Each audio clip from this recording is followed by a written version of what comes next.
मल्लिकार्जुन खड़गे ji, Aam Aadmi Party through its convener Arvind Kejriwal ji को निर्देशित किया गया है कि ये जो डेफेमेटरी पोस्ट है इनको तुरंत अपने ऑफिशियल हैंडल से हटाएं।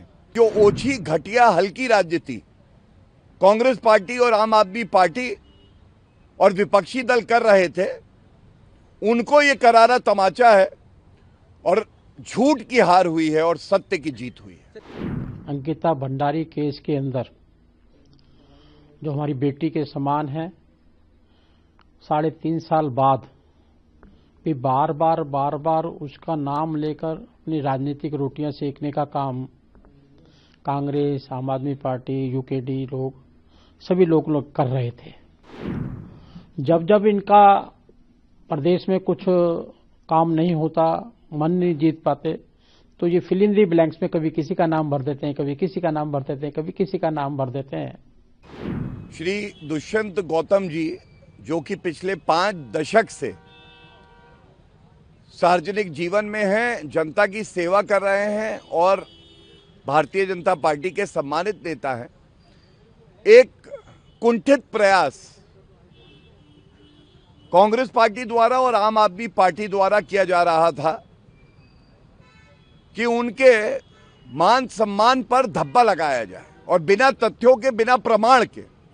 आज उच्च न्यायालय ने हमारी दलीलें सुनने के बाद एक आदेश पारित किया है जिसमें Indian National Congress through its president Mallikarjun खड़गे ji, Aam Aadmi Party through its convener Arvind Kejriwal ji को निर्देशित किया गया है कि ये जो डेफेमेटरी पोस्ट है इनको तुरंत अपने ऑफिशियल हैंडल से हटाएं और आगे भी ऐसा कोई आपत्तिजनक, मानहानि वाला पोस्ट नहीं डालेंगे, ये भी निर्देशित किया है। और ये सच्चाई की जीत है। इस फैसले का हम स्वागत करते हैं और यही कह सकता हूं, सत्यमेव जयते। सर, क्या सोशल मीडिया इंटरमीडियरीज जो है उनके लिए भी हाईकोर्ट ने कोई आदेश निर्देश? इंटरमीडियरीज आज डिजिटल एज में बहुत जल्दी जो सूचना होती है उसका विस्तार करती हैं, उसका प्रचार होता है, उनको भी डायरेक्शन दिए गए हैं। जो पोस्ट इंगित की गई थी, जो डेफेमेटरी थी, उनको हटाएगा और ये एक बहुत बड़ी जीत है, सच्चाई की जीत है। और ये दिखाता है कि जो ओछी घटिया हल्की राजनीति कांग्रेस पार्टी और आम आदमी पार्टी और विपक्षी दल कर रहे थे, उनको ये करारा तमाचा है और झूठ की हार हुई है और सत्य की जीत हुई है। अपनी अपील की थी। बहुत दुर्भाग्यपूर्ण है कि अंकिता भंडारी केस के अंदर जो हमारी बेटी के समान है, 3.5 साल बाद भी बार बार उसका नाम लेकर अपनी राजनीतिक रोटियां सेकने का काम कांग्रेस, आम आदमी पार्टी, यूकेडी लोग सभी लोग कर रहे थे। हमारा 50 वर्ष का राजनीतिक सामाजिक जीवन के अंदर हमने अपने नैतिक मूल्यों को कायम रखते हुए समर्पण भाव से पार्टी की मर्यादाओं, उनके मार्गदर्शन के अंदर हम लगातार सेवा भाव से कार्य करते रहे। लेकिन 3.5 साल न्यायपालिका भी और सभी लोग सबसे कहते रहे कि आप दस्तावेज पेश करो कि कौन है वीआईपीज का आप मनगढ़ंत नाम ले रहे हैं। लेकिन इन राजनीतिक दलों के द्वारा अब हमारी मान हानि की गई, हमारे सम्मान को तोड़ा गया, इसने हमारे दिल पर बहुत ठेस पहुंचाई है। और बार बार अंकिता भंडारी केस, वीआईपी, जब इनका प्रदेश में कुछ काम नहीं होता, मन नहीं जीत पाते, तो ये फिल इन दी ब्लैंक्स में कभी किसी का नाम भर देते हैं, कभी किसी का नाम भर देते हैं, कभी किसी का नाम भर देते हैं।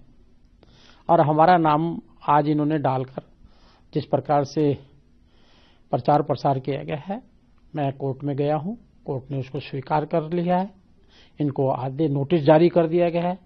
और मुझे लगता है कि जो हमारे गुरु हैं रविदास जी, इनका मन चंगा कटौती में गंगा। अगर मन साफ है तो आपको घबराने की जरूरत नहीं है।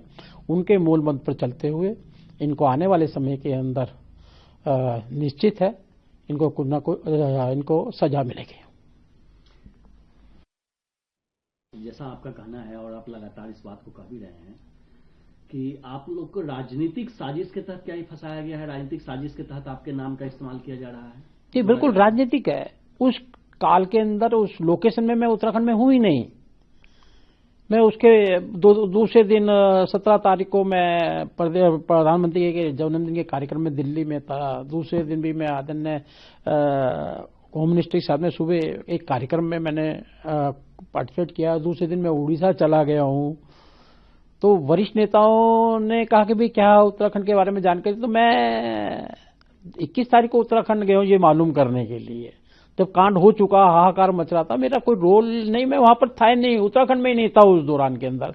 तो साफ साफ जाहिर है कि कहीं ना कहीं लोगों ने ऐसा षड्यंत्र रचा है और षड्यंत्र के तहत कांग्रेस और आम पार्टी इन सभी दलों का पर्दाफाश होने वाला है। जिन जिन लोगों ने झूठा मेरे ऊपर आरोप लगाकर जो मेरी मानहानि की है उसका केस मैंने डाला है और मुझे न्यायपालिका पे भरोसा है और न्यायपालिका निर्णय करेगी।